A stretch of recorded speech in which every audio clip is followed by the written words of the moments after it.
internet, and today we are going to talk about Evil Dead Rising. This is a horror film directed by some Australian guy. Not Austrian, Australian. They're from down under, yeah? Down under. So it starts off where this girl is reading a book by a lake. And I was like, oh, this is very boring. I do not want to watch somebody sit and read a book by the lake. And then this guy shows up, and I thought that they were brother and sister because she was a little rude to him, he was a little rude to her. But apparently he was the boyfriend of the girl, the other girl, there are two girls, who was sick inside the house at this lake, in the lake house. And so the girl goes in and her friend starts reading the book from across the room. Yes, it is as confusing as you think it is. What was this? Was this an eye test? Does she have very good eyesight that she could read the book from across the room? I don't know. And then some scary things happened. Then we go to this girl on the toilet. She's on the toilet and she's doing a pregnancy test. And she finds out she's pregnant, and it's a very dirty bathroom. I don't know why she would sit on the toilet seat. She could get diseases. So then this girl, she is a guitar technician. Is that what you call them? A guitar technician? She shows up at her sister's apartment in Los Angeles. And her sister is some sort of, she solders things and metal. I don't know. Her sister has 3 kids. And the kids are a little bit wild. One of them is blasting their music with like DJ. They want to be DJ, so they're blasting their music, Danny. And then the little baby sister, she is making a, she's putting a doll head on a stick and naming it Stephanie,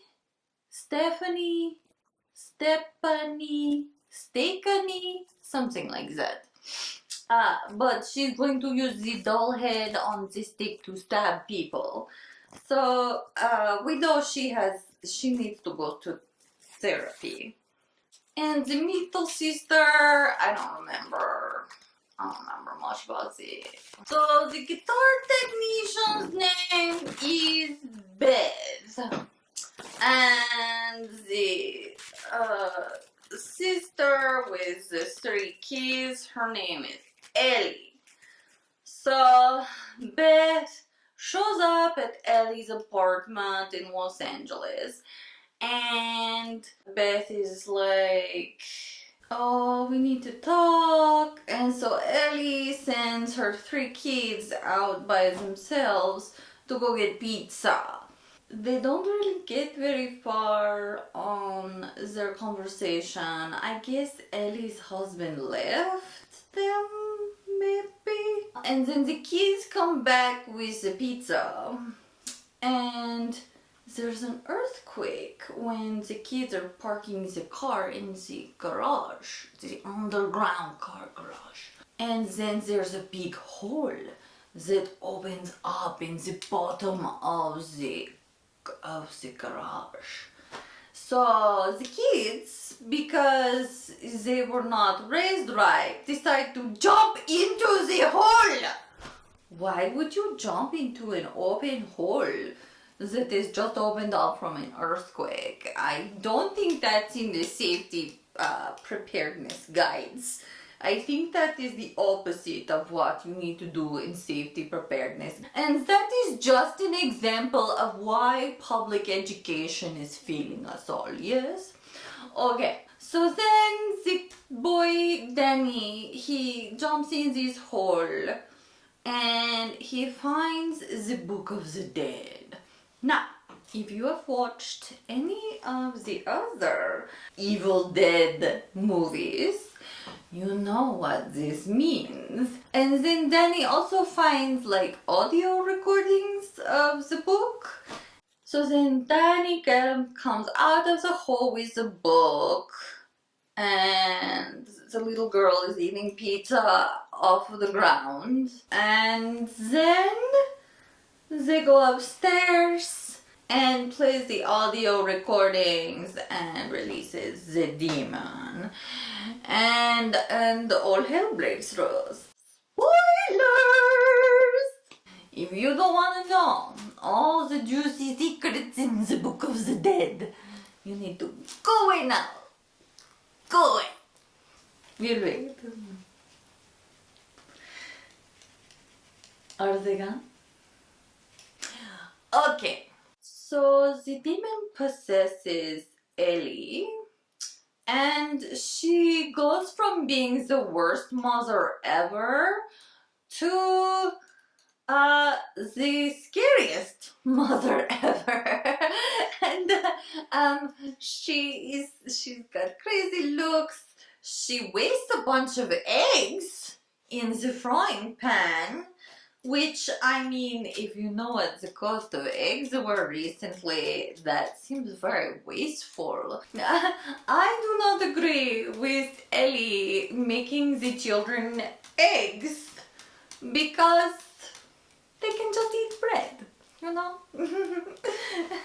So then the demons start possessing other people and killing, and there's these neighbor guys, and there's a cat in the air vents, and I think that at one point maybe that, no, that helps Ellie, demon Ellie, figure out how to get into the apartment to kill all her children. First of all, there was no Bruce Campbell. I did not like that part. One of my favorite parts of the Evil Dead movies and Army of Darkness is Bruce Campbell. Where is that chin? Baby, bring your chin back. It's just very sad that this film had so much promise, and yet it did not. It would have been so easy to make it better, you know, like, what is up with these bookends at the lake house? Why? What was the point of the lake house at all? We didn't need that. It's like a totally different story. I mean, I just, what?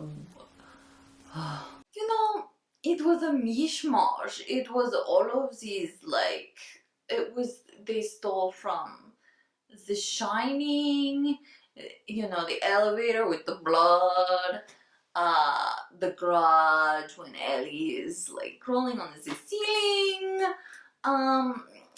you know, and this is why AI should not be allowed to make movies, because they just rip off other movies, okay? What? It wasn't AI? This film was not written by AI. So I guess it's just an example that if you hire a bad enough writer, you too can make a horrible film. You know. One thing that seemed to be missing was the kind of sarcastic, jovial attitudes that the other Evil Dead films had. This film almost took itself too seriously, if that makes any sense. It was unclear who the joke was on. Was the joke on the audience for paying for such a horrible film? I don't know. You know, I generally am not this hard on films because I know that it is very difficult to make a film. It takes a lot of um, stamina, it takes a lot of work and a lot of people, but it really was so disappointing. Writers are very important. They cannot be replaced, and talented writers are worth the money, and it is worth giving them a couple times to rewrite the film to make it the best that it can be. If you overwork people and underpay them, you will get crap products, and when you make crap products, your box office numbers suffer. You know, and that brings up another good point. When is it paying homage to a great film like The Shining or The Grudge? And when is it just pure theft?